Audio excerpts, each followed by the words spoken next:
Learn with Fun. Myself, Sumaya Belim. In my last video, I've already explained you tangent segment theorem. Today, I'm going to explain you the next interesting theorem, and the name of the theorem is Theorem of Angle between Tangent and Secant. Now, again we will do a revision. Tangent is a line which touches a circle at one point, and secant is a line which touches a circle at 2 points. So let's see, when a tangent and secant come together, an angle is formed and what is the property related to it. But before I start with the video, don't forget to click on the subscribe button and click on the bell icon to get the notification as soon as I post the video. So what are we waiting for? Let's zoom into the theorem of angle between tangent and secant using a simple but interesting teaching aid so that the concept is drilled in your mind and you will be able to solve the sum in a much more easy and quick way. The theorem of angle between tangent and secant states that the measure of angle formed by tangent and secant is half the measure of its intercepted arc. Now students, in the diagram I'm just going to show you with 3 examples, the concept will be clear. One, I have taken perpendicular. Second, I have taken acute angle. And the third example, I have taken obtuse angle. Now, there is one more term you will see, it is intercepted arc. So this DC in all the 3 cases are tangents because it is touching the circle at one point, that is B. Second here, this one DC is also touching at one point B. And this third example, it is touching at one point B. Thus, this base is actually a tangent. Now let's see the next one. This one, AB. This AB is actually a secant because it is touching the circle at point A and point B. So here we are having a tangent at the base and denoted by this blue line, and we are having this red one AB as a secant in all the 3 cases. Here also this AB, it is touching at 2 points, so it is a secant here, and this one is also a secant. So here it says that if a tangent and secant, they come together such that an angle is formed, then the measurement of this angle will be half of the intercepted arc. So this is the arc AEB which will come across when they both are going to intersect. So whatever is the measurement of this arc, the measurement of angle ABC, this angle is going to be half of it. So let's see how it is half and what is actual meaning of this theorem, so that you can solve the sum very easy and quick way using a simple teaching aid that I am showing you right now.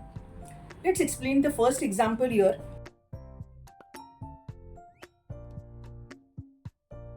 In this, if you'll observe, we have got this tangent DE and we have got this secant AB which is touching the circle at 2 points A and B.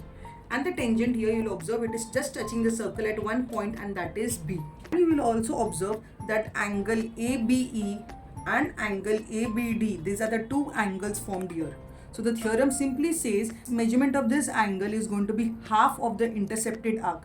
Now understand what is the meaning of intercepted arc. Now this arc, if you see on the right hand side, arc APB, whatever is the measurement of arc APB, this angle measurement is going to be half of it. So here if you observe, I have placed it at 0. So let's see from 0, 10, 20, 30, 40, 50, 60, 70, 80, 90, 100 and so on. It came to 180 here. So measurement of this right hand side angle is 180. So if this is 180, we just have to find out the measurement of this angle. We'll observe using this protector that measure of angle ABE, this angle is 90 degree over here, and the measurement of the intercepted arc was 180. So thus from this it is proved that whatever is the measurement of intercepted arc, the angle formed between tangent and secant is going to be half of it. Same thing you can see on the left hand side. Here I have placed from 0 and it has come to 180 degree.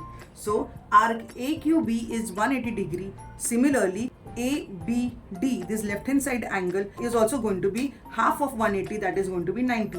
Let's see how much are we getting it. From 0 I have placed it, you can see it is exactly touching at 90 degree. Thus this proves the theorem. Let's take second example for acute angle. Here again it is same. The base is, this line is a tangent and this one is a secant, and the angle formed ABE. Let's find out. Before that, let's find out the measure of the intercepted arc.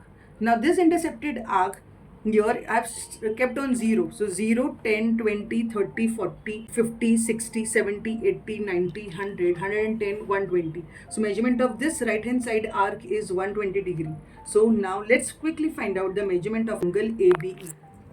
The measurement of angle ABE is going to be simply,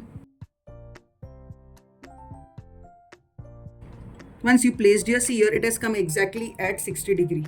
Thus half of 120 is 60 degree. Similarly, we can also find out the measurement of the left hand side angle, that is angle ABD. If you observe, angle ABD and angle ABE both are linear pair which are formed here. Since my right hand side angle ABE was 60 degree, so 180 minus 60, thus you can say measurement of left hand side angle ABD will automatically become 120 degree. Let's take the last example of taking an obtuse angle. So here again we have got this base DE as a tangent and we have got this AB as a secant, such that angle ABD and angle ABE are the angle formed between tangent and secant. In the same way, let us find out the right hand side arc. Here it starts from 0 and it goes on till it reaches 240 degree. Thus you can say the measurement of this right hand side intercepted arc is 240 degree. So now let us quickly find out the measurement of angle ABE. The intercepted arc is 240, so thus the measurement of this angle actually has to be exactly 120 degree. So here we are getting 120 degree over here. Correct? So since we got 120 degree, from this in a very simple way you can find out the left hand side angle, angle ABD as well. First way, you find out this measurement. This was 240, so 360 minus 240, this arc, remaining arc is 120 degree. Thus from this you have already understood half of 120, this angle has to be 60 degree.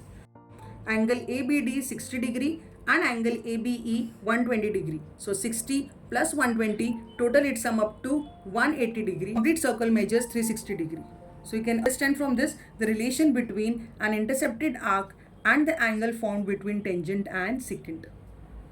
So this was all about theorem of angle between tangent and secant. So from this very easily you might have understood the relation between the intercepted arc and the angle formed between tangent and secant. So you can actually use it when the sums are given to you. I hope this video was helpful for you all. If you really like the video, click on the like button. See you all in the next interesting and innovative videos like this. Thank you.